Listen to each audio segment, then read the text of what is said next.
Good evening. Welcome to New Canaan Library. We're pleased you're all here with us tonight to hear Alka Joshi talk about her new book, 6 Days in Bombay. Tonight's program was made possible through a co-partnership with the India Cultural Center.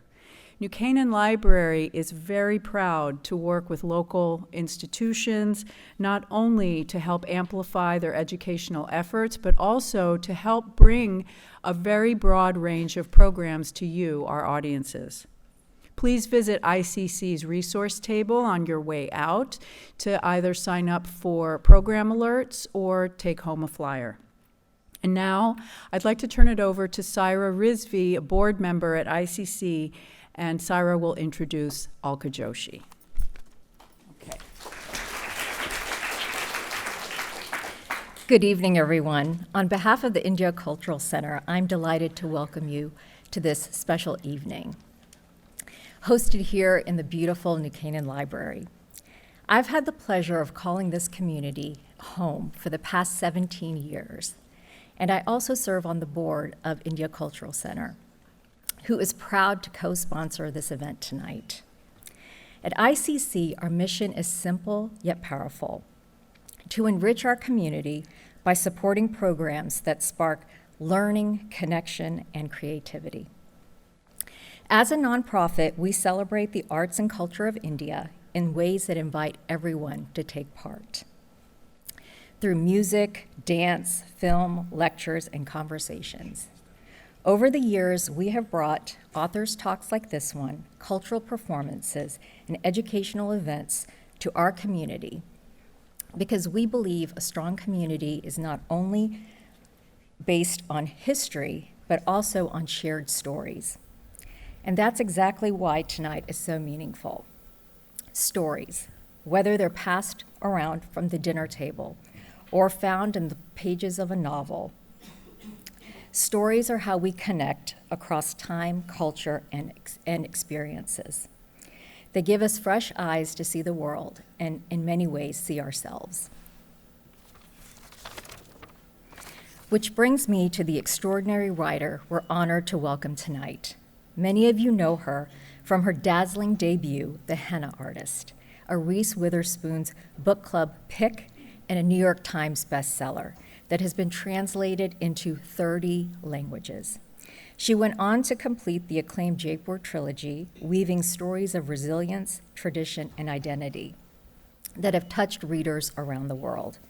She was also named to the Forbes 50 over 50 list, honoring women, shattering age and gender norms.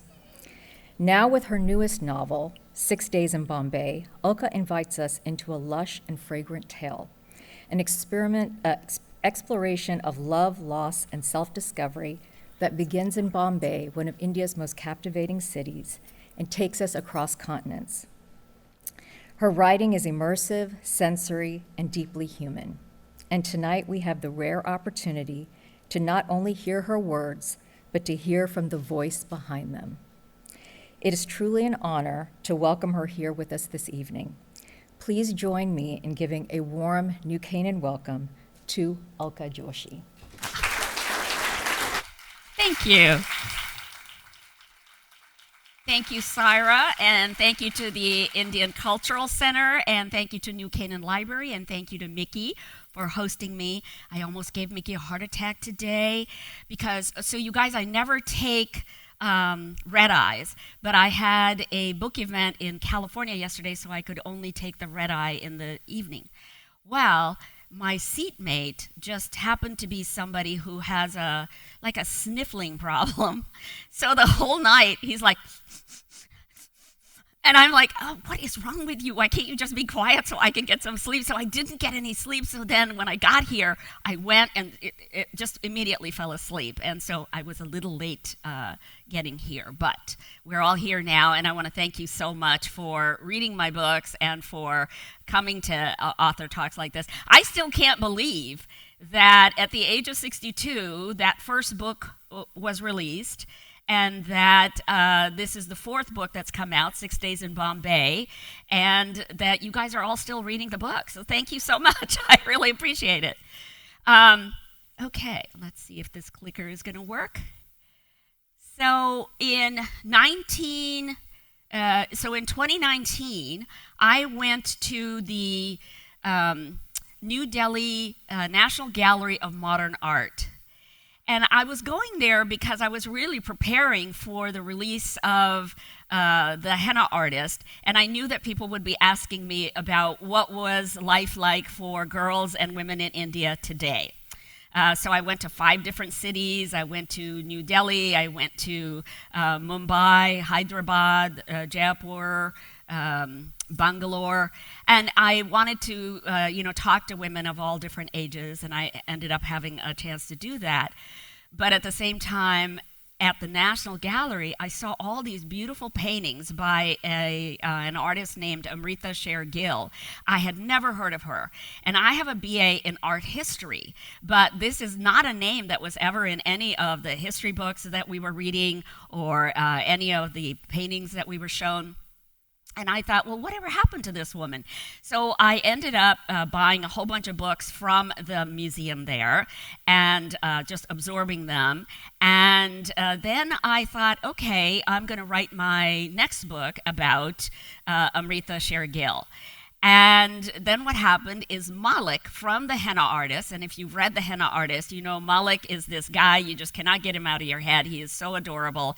And he is saying to me, hey, you know what? I would really like for you to write a story about me, because in the Henna Artist, you had like 140 pages that never made it into that novel because you had, editors and agents and everybody telling you that that probably wasn't going to fly. And so you know so much about me. You have all this backstory about me that never made it into that book. How about if you write my story? And for a long time, I ignored him, but then he just kept bugging me and I couldn't even get to sleep at night. So I finally decided to start writing his story.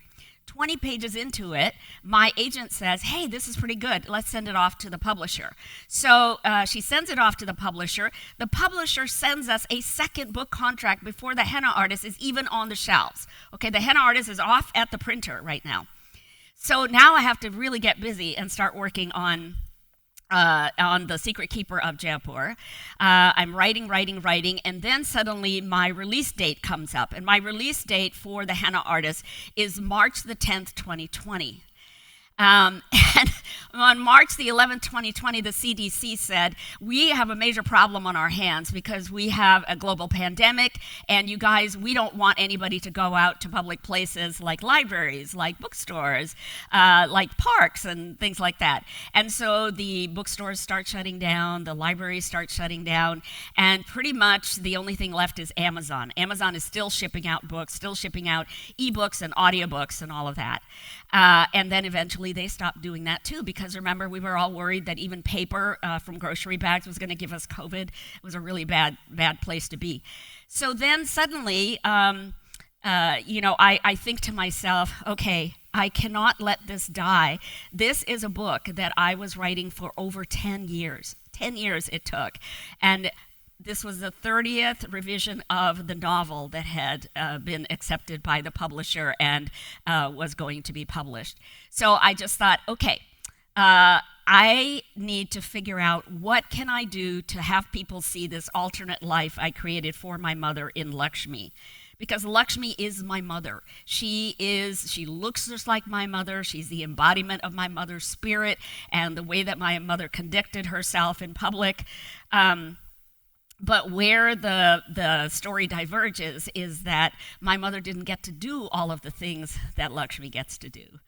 So Lakshmi gets to figure out how to keep herself child-free so that she can keep her options open. And so then I had to do all this research on, how were people in that era keeping themselves child-free, and I found something about cotton root bark, so I started doing research on that. And then, how is Lakshmi going to leave this marriage in 1955 or 1940s India, because, this is not something that's done. And so I thought, she has to have a very abusive husband in order to have that happening. And, she's going to have people, she's going to have her life threatened in some way. So then she goes and figures out how to leave that marriage. And then I thought, okay, if this were my mother, how would she have found a way to support herself? And I asked my mom, and my mom said, oh, well, she could have done mehndi, which is, what you paint, the henna on your body that you paint. And she said she could also have done something with herbs, because in every South Asian family, there are these traditional recipes that get handed down. These are herbal recipes. They could be for indigestion. They could just be for, feeling better after a cold and whatnot. And so Mom said, you could have her do that. So really, the henna artist was a tribute to my mother, but my mother died about 8 months after I finished the first couple of drafts. And so, it was 8 years after she died that I actually was able to get it published. So I thought, I cannot let this die. So then I reach out to all of the book clubs, and to date, I have done almost 1,000 book clubs on Zoom since 2020, because everybody wants connection. Everybody wants to be able to talk about a book that resonated with them, and they want to talk to the author about, why, and how did you decide this, and what was your inspiration, and so on. So I am working very diligently on The Secret Keeper of Jaipur. I finish it. And then I go out on the road with both novels, because now COVID is over. I'm busy, busy, busy. And my agent calls and she says, so what else have you got? And I said, well, I've been thinking about writing also a story about Radha, but also I want to do this thing about Amrita Sher-Gil. And she said, no, tell me more about the Radha story. So I said, okay, I have been wondering what would happen if Radha were confronted by the baby that she had to give up in The Henna Artist. Now he's 17, 18 years old, and her current husband has no idea that she had a baby when she was only 14. So how are we going to, make that happen? And, what happens when she wants to go out into the wider world and be a perfumist in Paris? How does that happen? So my agent said, yeah, write me up some 20 pages on that. I said, I have no time to write. I am just traveling all the time. So she said, okay, then write me up a couple of paragraphs. And I wrote up like just a one-page synopsis, and the publisher bought the third book based on that. So I tell you that because the trilogy, the Jaipur trilogy, came about not because of any mastermind that I had, but because of this idea that just kept growing and growing and growing, and these characters that I've been living with for 15 years. But for the fourth book, I was determined. I said, I've got to go back and write about Amrita Sher-Gil, because, that's the thing that I've been wanting to do for a while. So let me tell you a little bit about her, and then I'll tell you a little bit about my research process, because it really informs how I write all of my books. And then we're going to open it up for questions and so on.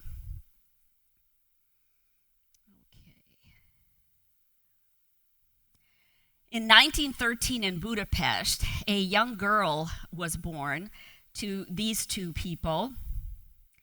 On the left is Marie Antoinette Gottesman. She was a Hungarian opera singer. And on the right is Umrao Singh Sher-Gil.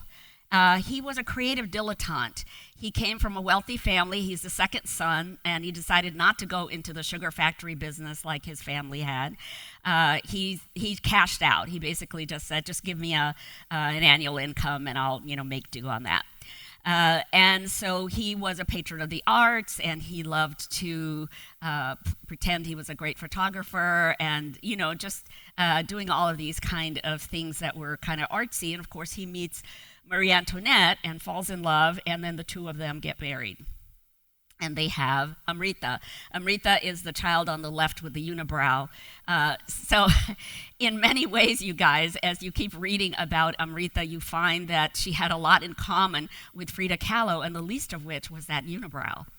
On the right is her sister Indra, who was born a year later, and now this family is traveling everywhere. And the girls want for nothing because they are born into very prestigious circumstances, to a wealthy family, so every passion of theirs is indulged. Marie Antoinette comes from a very sophisticated Jewish family. She has been trained in violin and piano, and she insists that her daughters do the same. Indra actually goes on to become a concert-level pianist. Amrita, while she shows talent in music, her real passion seems to be painting and drawing. And she shows such a talent for that her mother starts taking her to painting tutors in Venice and Florence and Paris, and she gets the best education of all from real artists. By the time she's 16 years old, she has an entire body of work, and when she is not in front of a class or doesn't have a model in front of her, she uses her friends, Boris, or she uses herself as the subject matters. These two on the left are her, or on your right, are her self-portraits. And she just is so much in love with this. She loves also exhibiting. She likes being in charge. She is not at all shy. She and her sister have been taught from very early to be on stage, and they have been in a lot of theatrical productions. So you're kind of getting an idea of a young girl who is very confident, already so confident at the age of 16. She is experimenting with a lot of different styles. On the very left is her rendition of the painter Modigliani's work. Modigliani had a lot of elongated, limbs and necks and so on. In the middle is her rendition of something Cézanne-like, and you'll know Cézanne from all his apples and oranges still lifes. And then on the very right is her rendition of Gauguin's Tahitian women. And of course, this is a self-portrait, and here's something else about Amrita. She is not at all shy about her body. So listen, she will paint herself and other people with and without clothes at the drop of a hat. And the interesting thing about her is that as she is going through these classes at the École des Beaux-Arts, which she does get into at the age of 17 in Paris, she is painting a lot of nudes. But up until this time period, it's only men who were allowed to paint nudes and exhibit them publicly. Women, no. For some reason, women are just not considered worthy of painting nudes, or maybe people think that it's scandalous of them to do so. So this is, once again, Amrita is saying, you don't get to define me, I'm going to define myself, and I'm going to figure out what I like to do and not like to do. By the time she is 19, she wins a place at the Grand Salon of Paris. Now, this is a really big deal because even painters who are 40, 45 years old, they have been painting forever, they want to be admitted into the Grand Salon, and they have not been. But she's only 19 years old. She becomes the youngest person admitted to the salon. And this is the painting that got her there. It's called Young Girls, and that's her sister Indra with the bowl of cherries and a friend of theirs whom she is talking to. I think, and most spectacularly, it's this area right here with the lace that you can see the woman's feet through. That I think is such a huge accomplishment. That is an incredible thing to be able to do at age 19. She is as comfortable in India as she is in Europe, and so she's comfortable in saris, and she loves the big Indian jewelry, and she loves to wear the red lipstick, and that's where she and I really have a lot in common. I don't have a unibrow, but I have red lipstick. And then in the middle, she was really big into Paris fashions, and so any kind of glamour shots that she could have with her Paris fashions, she would. And then on your very right, this is the her getting dressed for a Shakespeare play, and she's going to star in some sort of Shakespeare play at that point. The reason that the Sher-Gil family kept going down to India during the interwar period between the two world wars is because Marie Antoinette came from a Jewish family, and in India, it was the only place where Jews could go and not be persecuted.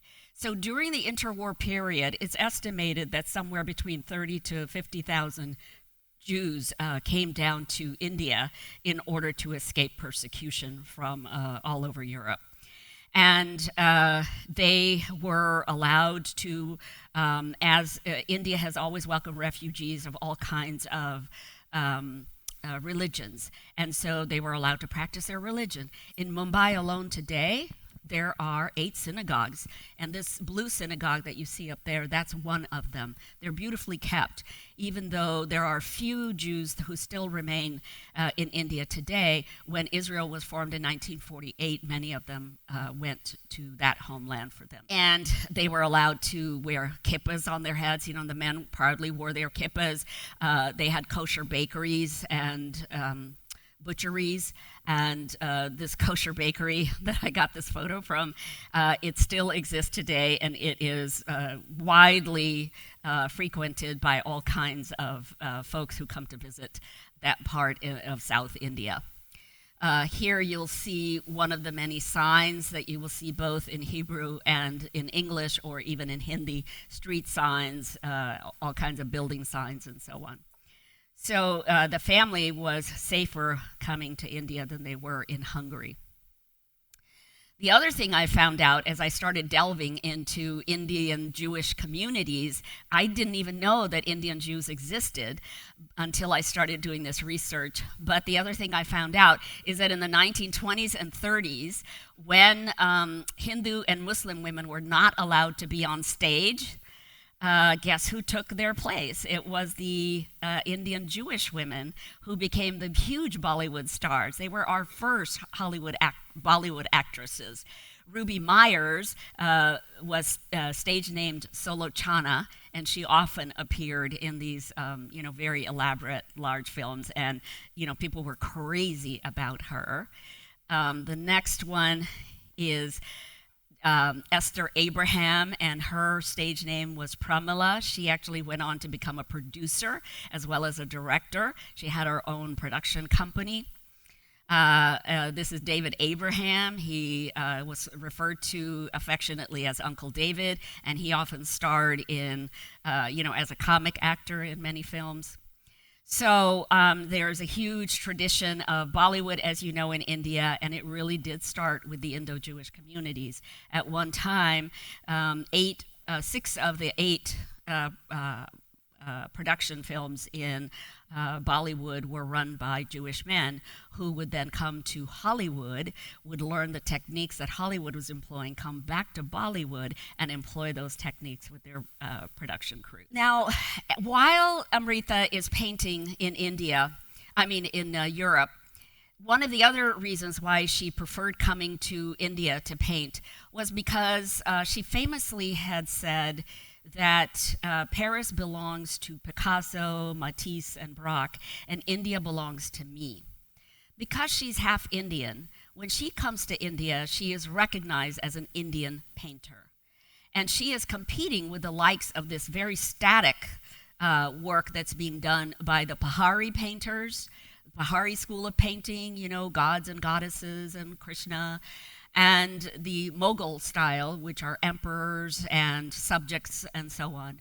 And so she is bursting on the scene with her work, which is very vibrant, and it has very fast brush work, and it has a lot of color, and she's painting brown skin, which a lot of people were not doing at that time. So she's learning, she's teaching others how to portray brown skin. And this is something that she is being heralded for in India and recognized for. Now, you would think that that would translate into sales, but in fact, I went to AI, ChatGPT, and the newest version, 5.0, And I asked them, I said, how many of her works have sold throughout the ages? And only 6 works showed up. Very few sales resulted from her work, although she was prolific, and by the time she died, she had about 150 or so canvases that she had painted. So the majority of them are now hanging at the National Gallery, or they are in private collection, or they are sitting with the family themselves. By 1937, Amrita is really only painting in India now. And what she's discovered are these the families down in South India. And these families are, really run by the women. The women do everything. They are working in the fields. They work in the home. They are putting cow dung on the houses to keep the rain away. They are planting crops and then digging them up and taking them out to the markets to sell. And she really sympathizes with these women because this is not a life that she has been born to. She's always had a lot of privilege, and she sees how hard they work, and she feels in some way that she is their voice. She is the voice of these women and the lack of agency they have, as opposed to the amount of work they do for their families and their communities. Now, Marie Antoinette, as I said, was always very upset with Amrita because Amrita had a mind of her own and wanted to define who she was. And so the first thing that happened, of course, is Amrita is painting all of these nudes, and Marie Antoinette is like, hey, you know what, you got to cut that out because we're getting all kinds of, comments at the parties your dad and I are going to, and, I'm not happy about this. The other thing that Amrita did was she was very outspoken about the fact that she wanted the British Raj out of India. She really felt for the Indians and felt that, they deserved their own homeland, their own place, that they could govern themselves. And, she was like, okay, the British have been here for over 200 years. Like, it's time for you. You have overstayed your welcome. You guys really need to go. So this was part of something that she would say. And I tried to convey some of that, of course, in the book itself, that she was outspoken about both her art and her politics. A third reason that Marie Antoinette was always very upset about Amrita is that Amrita was a seductress, and she would seduce anything that moved. If it took her fancy, she would seduce it. And that applied to both men and women. And this is creating huge scandals for Marie Antoinette. She doesn't like it. She says, Amrita, if you could just get married, then we could put an end to all of this scandal mongering. Amrita goes, oh, okay, Mom, you want me to get married? I'm not marrying that Raja that you selected for me. I'm not marrying that Muslim businessman that you selected for me. I'm not marrying anybody you're selecting for me. I'm going to marry my first cousin, Victor, from Hungary. And of course, Marie Antoinette is once again scandalized because she's like, what's going to happen to your babies? Oh my God, your first cousin? I can't believe you're doing this. And, she's trying to tell her mother, Mom, I don't actually want children. I really just want to paint my whole life. In fact, Amrita had 2 abortions at the time that she was married to Victor. Victor had studied medicine but had not practiced medicine, and people suspect that maybe he had helped her with some of those abortions. And, remember, in this time period, it is not easy for a woman to be able to stop a pregnancy. And so she's having these procedures done at risk to her own health. Also, she and Victor seemed to have a very open kind of marriage, and so Victor seemed to understand Amrita and her passions and was perfectly okay with whatever it is Amrita wanted to do, he's okay with. Like, it was a kind of an easygoing sort of arrangement. And they were good friends. So Amrita keeps painting up a storm, and she's painting the village women that you see over here on the left. That is her sister in the middle. That's one of her nudes. And then on the very right is her friend Sumer. And I just love some of the light that is coming on that sari. I think it just really brings that entire painting to life. It's beautiful. And then I love the facial expression. I think that she really did a lot with emotions and what women were feeling or trying to suppress feeling. In 1941, Victor takes Amrita to the hospital.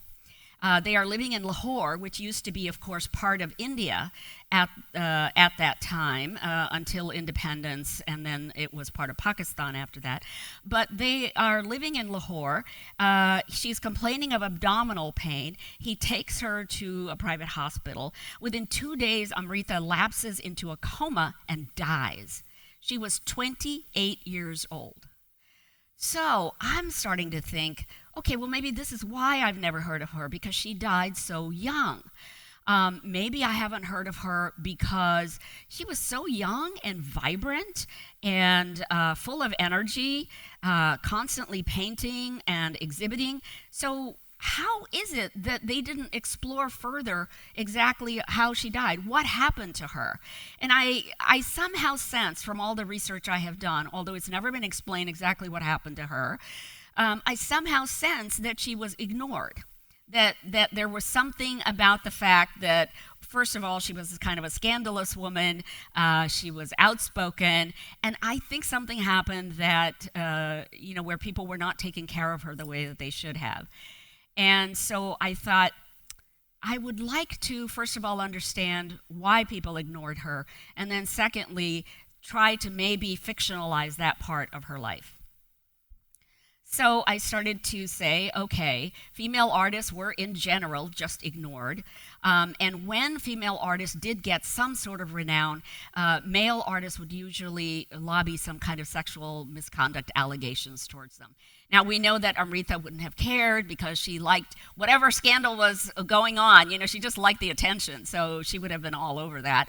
But I think in The Perfumist of Paris, I tried to point out that Victorine Meurent, who was the model for Manet's Olympia, was often called a prostitute just because that's the pose that she played on that canvas on the painting of Olympia. And she was an artist in her own right, better than Manet, but she was poor. And so she needed to model. She needed to make money so that she could pay her rent and her food and her living expenses. But the men who were using her as a model, like Manet, Monet, Degas, Renoir, they came for money. They didn't have to work. They could just paint all day long.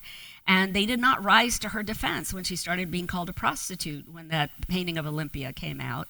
And so forevermore she was labeled a prostitute, and it really destroyed her life. She fell into relative obscurity after that, didn't paint for the last 20 years of her life. Sometimes women were ignored because they came from poor families, like Victorine did. And then, of course, sometimes when a woman really did make it into the art world, the thing that people would say is, oh, a man must have helped her get there. She couldn't have done all of that great stuff by herself. So these are some of the reasons why I had, I think, never heard of her. So I thought, okay, what I'm going to do is I'm going to start from the death. I want to try to unravel that death of Amrita's. They said that maybe she had a botched abortion, another one. Maybe she had a miscarriage of some kind that turned into sepsis. Maybe she had an undiagnosed tumor of some kind that was never diagnosed before. And so let's see if we can't, unravel exactly what might have happened to her. So I thought I'm going to start with the death. If I start with the death, who will carry the story forward? Well, I think the person who's been taking care of her in the hospital. What if that is a nurse who has really come to know Amrita and really thinks highly of Amrita? And then somehow she's going to carry the story forward. Well, how? Well, let's see now. Amrita is a painter, so maybe because she's a painter, she's going to leave some paintings for this nurse. So now I have two characters. I have a painter who resembles Amrita, and then I have a nurse who is going to make sure that we bring the story to the conclusion and try to figure out how this painter actually died. So these are my two characters. Here we have the painter, and we have Sona. Sona is, of course, much sheltered, whereas Mira, the painter, has been everywhere, done everything, slept with everybody. And, Sona is looking at her almost like putting her on a pedestal, like, wow, how does a woman my age or close to my age even get to do all of these things. You know, she's amazing. And where does she get the courage? Where does she get the confidence to do all of these things?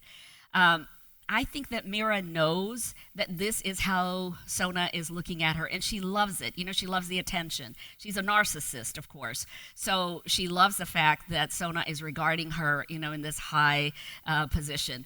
But at the same time, she also knows that Sona doesn't have the whole story of Mira's life. And I think that this is where I really wanted to say that when we encounter people in one setting, we don't know all parts of them. We don't know all parts of anybody until we've known them, I think, for a very long time or seen them in many, many different settings. And Mira knows that at some point, Sona will need to understand that the part that Mira is showing her is not all of Mira. And even if it means that Mira is going to go down in estimation, in Sona's estimation, that maybe Sona just needs to learn the lesson of how malleable our personalities are, or how many personalities we actually can assume at any one time.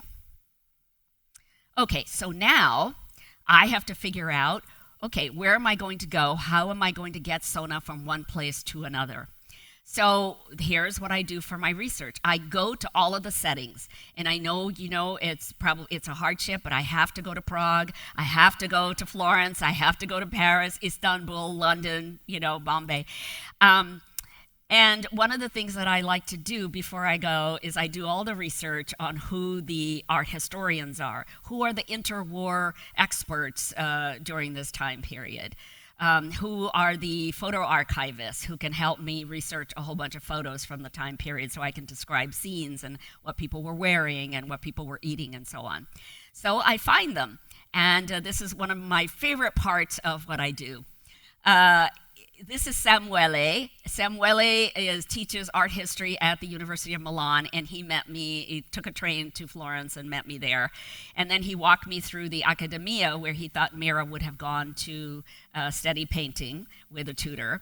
And then he took me across the Arno to a place where he thought that our painter Paolo would have, her ex-lover, would have lived and had his studio.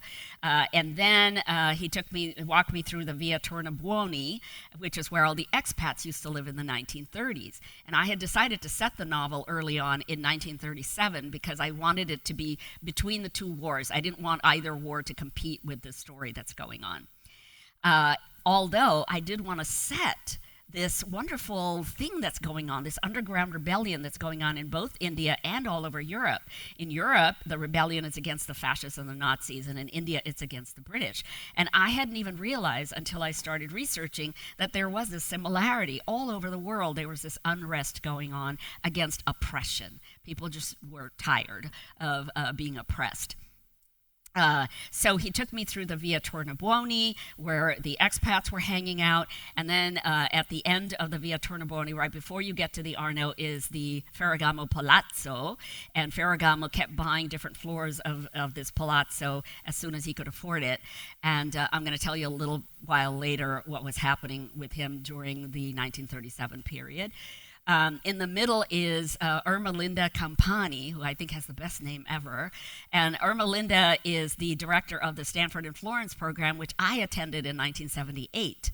And so I went to see her because she knows a lot about Italian history. That's her specialty. So she taught me a lot about Mussolini and why he was so popular with the regular folk, because he kept saying, "I'm going to make Italy great again."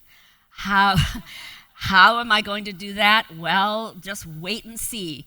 So Ermelinda's grandfather was actually a big supporter of Mussolini when he first came on the scene and was trying to alleviate, the depressed economy. But then ultimately, when he realized what Mussolini was actually doing, he started to go against Mussolini, and then, a lot of the populace ultimately did that. But Ermelinda was great at sort of helping me understand why, certain things happen politically that might be damaging overall, but at the time they make sense. On the very right is Martina in Prague, and Martina teaches at the Czech Academy of Sciences, but she is born and bred Prague, has done a lot of research on the history of Prague, loves Prague, and so she took me through, and I said, okay, now where would Mira have gone where would Sona have gone in order to find Petra once she gets to Prague? And Martina said immediately she would have gone to the British Embassy, of course, because she has a British passport. So, because she's half Indian, she's half British. And so she took me over to the British Embassy, and I got to describe the British Embassy in the book to you. It still exists today. It looks almost exactly the same. And then she took me to the cafe where all the artsy-fartsy people used to hang out in Prague. And so I got a chance to describe that to you. And we even had the hot chocolate that I described there, which has been their signature drink for about 150 years.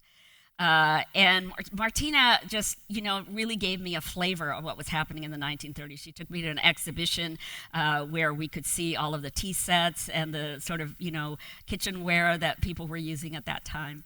And, it was just it's lovely when I go to the actual settings and I get these feeling of what people were eating, drinking, smelling, tasting during these time periods. And I love to be able to imbue my narratives with those. In Prague, I also wanted to find out about, since I know that Mira's family is half Jewish, I wanted to find out what was happening with the Jews in Prague at that time. About 77,000 of them were sent to camps. And at the camps, there was a young woman who really felt for the children who were in the camps and wanted to give them a sort of happier time to think about. So she scrounged for pencils, pens, papers, whatever she could find, and she had the kids drawing happier times with their grandparents, at birthday parties, in the park with their friends. And so when you go to Prague in the synagogue, up on the second floor, you see all of these children's drawings that they were able to salvage from that time period. So, before they died, at least the kids were, made busy and happy doing that. And that's where I figured that Petra, even though she was a follower in many ways throughout most of her life, she became more of a leader at the time that she was sent to the camps with the kids. If I think that's in the very last chapter that I kind of round up what was happening with all of these people afterwards. So that's where that idea came from. In Paris, I met with Claire, who is a photo archivist, and she took me through the Montparnasse region, which has all of these cafes where all the artists used to hang out, and of course writers like Hemingway hung out, F. Scott Fitzgerald, and so on. And all of these, creative people would sit around having coffee, smoking, and talking about stuff. Now, in 1937, it just so happened that was the year of the Paris Expo, the World Expo, and the Spanish Pavilion hired Picasso to paint Guernica, or at least they hired him to paint a mural, and he decided to paint this very political mural protesting the bombing of Catalonia, which the fascists and the Nazis had done. And so this was just a reminder to me that oftentimes it's artists who are the first ones to protest some kind of political movement that's going on, and they're very effective at it, because this is one of his best-known works to this day. Also, Peggy Guggenheim is around in this period in Paris, and she is hanging out at one of those four cafes. Her preference was for Le Dôme Cafe, if you ever go there. It is probably the most elegant of the four, and she saved so much of this modern art, so much of the surrealists, so many of these artists who were poo-pooed by people who were collecting Rembrandts and more of the traditional artists, but she just loved the modern artists, and so she actually hoarded a whole bunch of paintings. She bought them up from these guys for probably next to nothing, because at that time they weren't selling for a whole lot of money, and she created her own huge art collection, which she saved from being destroyed by the Nazis. And then ultimately, they went to the Solomon Guggenheim Museum in New York. Solomon was her uncle. And by the way, where did Peggy get all of her money to do all of these fabulous things? In 1912, her father was on the Titanic and drowned, and she was the sole heir of his multi-billion-dollar fortune. They were into mining, by the way. That's how they made their money.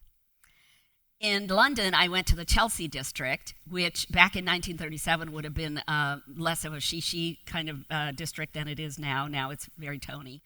But back then, it would have been the place where I thought Sona's father would probably have ended up. And I ran across this bank of terrace houses with the big black glossy doors. And I just stood there, and I had this vision of Sona's father's wife coming through one of those doors and asking me if there was something she could do for me. And I thought, oh, so that's what's going to happen. When Sona gets to London, she thinks she's going to meet her father, but she actually ends up meeting her father's wife. And I thought that was a far better way of handling how she was going to find out about him, rather than having her do the more expected thing, which is to confront her father and then just let loose on all the anger and resentment that she had against him. Now she can't even let that anger and resentment loose. Now she has to deal with the fact that the man's wife has been sending her money all these years. Okay, so this is kind of how this came about. And by the way, why is Sona Indian? Why is she Anglo-Indian? Here's why. Because in the 1930s, India was still very much run by the British, right? So in a private clinic, private hospital, you would have the English nuns who were running the nursing staff, and anybody with British blood could have a job there. Now, as late as 1937, they are starting to train some Indian nurses. They're trying to bring them into the fore. But one of the problems was that Hindu women were not allowed to touch men who were not part of their family. And so for a long time, you couldn't have Indian nurses in these hospitals. But this is why Indra is a nurse who is Indian being trained in one of these hospitals. But Sona finds herself able to get a job in one of these hospitals very easily, and she has conflicted feelings about it, right? Because she knows that she really favors India and wants the British out. But on the other hand, her British blood is giving her all these advantages that she gets to profit from. She gets to have a job in a private hospital like this for better pay. She has better education, better promotional opportunities, and so on. So everything will go her way as long as she maintains some of that British blood that she has, as long as she acknowledges it. And so I thought, okay, so Sona is going to have to be Anglo-Indian in this time period if she's taking care of Mira. But then that actually works out okay, because Mira has three identities. She is Indian, she's Hungarian, and she's Jewish. And so she would automatically have something in common with a nurse who is also, half Indian and half European. So that actually worked out to my advantage. And then I thought, okay, I don't know anything about Anglo-Indians. I have to find out now, what are they all about? So 300 years prior, the British East India Company had encouraged alliances between their male employees and Indian women. And they actually paid silver to every family that had a child, that had offspring from a union like this. Because what the British were trying to do is to bridge the gap, the cultural gap between the two, Indians and British, and also the language gap. So they figured the offspring of these unions would probably make great administrators in their own offices and be able to communicate both ways to the different communities. So, there were three different sort of fates that awaited these offspring as we got closer and closer to independence. One of them was that the English father would take the whole family back to England and actually raise them there. Another fate would be that maybe they would decide that they loved being in India and stay in India with the family and raise the children there. A third fate, and this is what Sona's fate is that many of those men already had families in England when they came to work in India.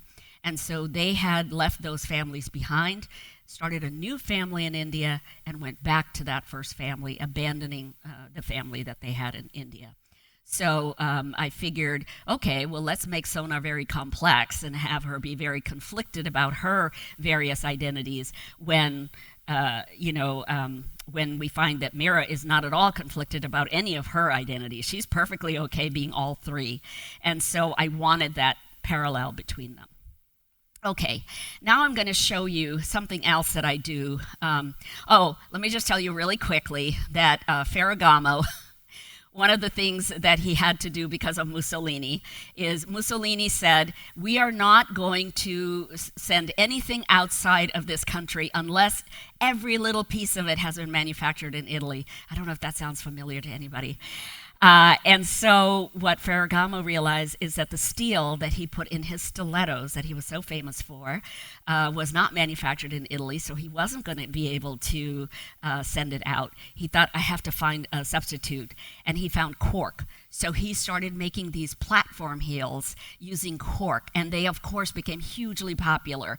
This particular set of heels was made for the Maharani of Cooch Behar, and she was the mother of Maharani Gayatri Devi, who was my model for the Maharani Latika in The Henna Artist. So everything came full circle. I just love these kind of little coincidences. By the way, these soles have embedded in them rubies, diamonds, and pearls, just like all of the shoes in your closet.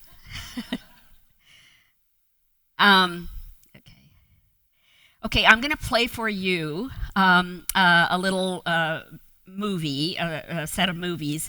So one of the things I like to do is to bring these scenes to life for you so you can sort of step into the time period. And I think Mickey's going to help me out by playing some of these for us. But I found this young Indian, South Asian writer-director. And so I found Radha Mehta in LA, and I said, Radha, I really love your sensibility as a filmmaker, and I wanted to work with South Asian women and Asian women to pull this together. Because one of the things I used to do in my own business, when I ran my own marketing and advertising business, is I like to hire women.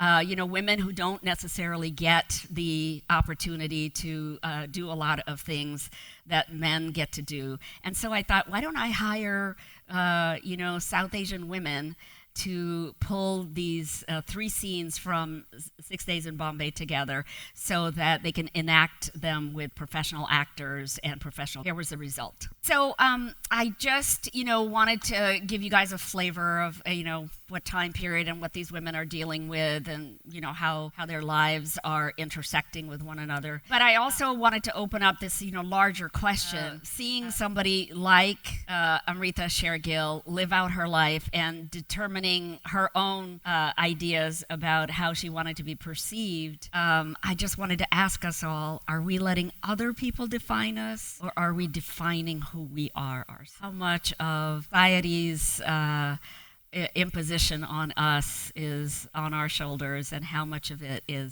are things that we are creating to show the world what we're made of? So thank you so much for listening. I really appreciate it. We have time to take a couple of questions before we move on to signing. If you could just raise your hand and I'll bring the microphone to you. Any questions? Anybody have any questions? That was a lot. That was really packed with all kinds of good information. I just talk, so nobody ever has any questions afterwards. No, we have a question here. I'm Alka Banerjee, and I have read the Henna Keeper and the Secret Bees. What I've noticed about your writing is it has a musical quality, and I found that very interesting. It's a very unique style, and I want to understand how you bring that musicality into your writing. Thank you so much for saying that, because I actually have no musical ability at all. I have no talent in anything musical, and partly my husband always says, "Honey, every song you sing sounds exactly the same."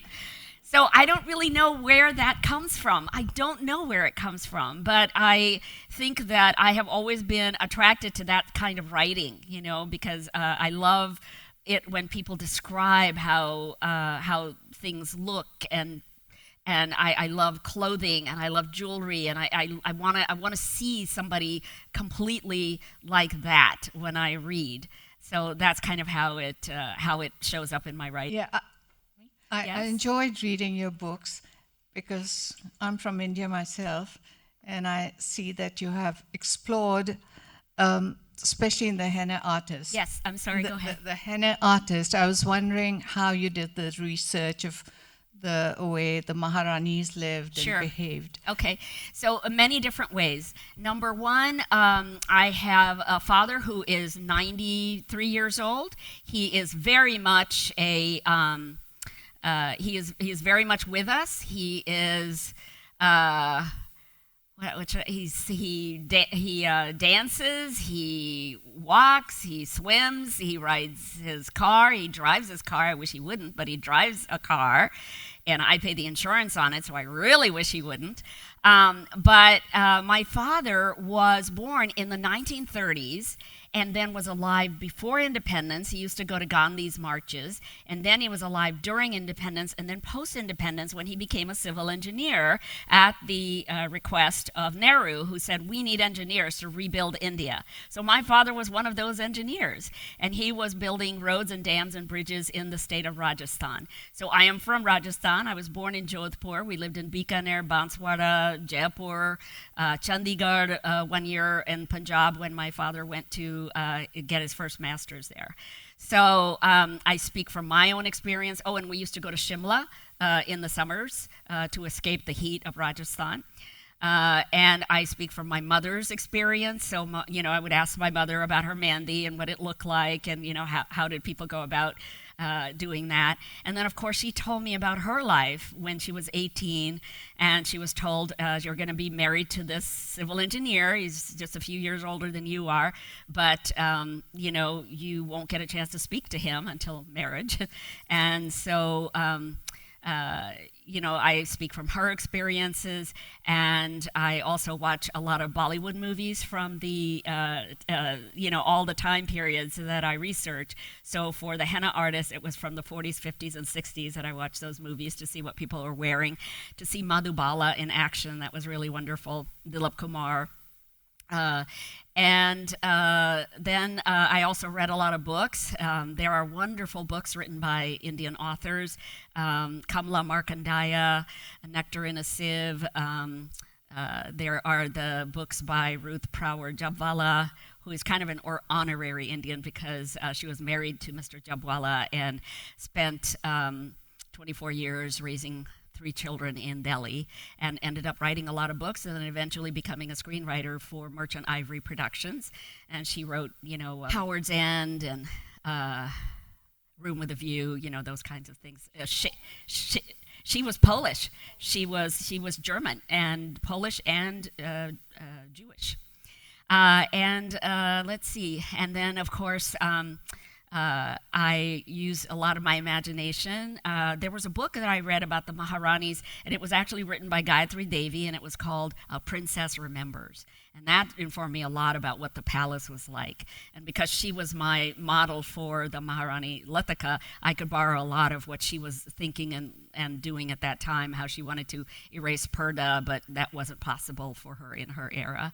But when she was in Europe, she could walk around without any kind of head covering.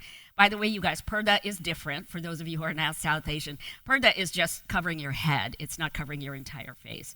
That would be. So I know we have many more questions, but we're out of time. However, Alka will be over here at the Elm Street Books table signing books. We have 6 Days in Bombay, but we also have Henna Artist and other backlist titles.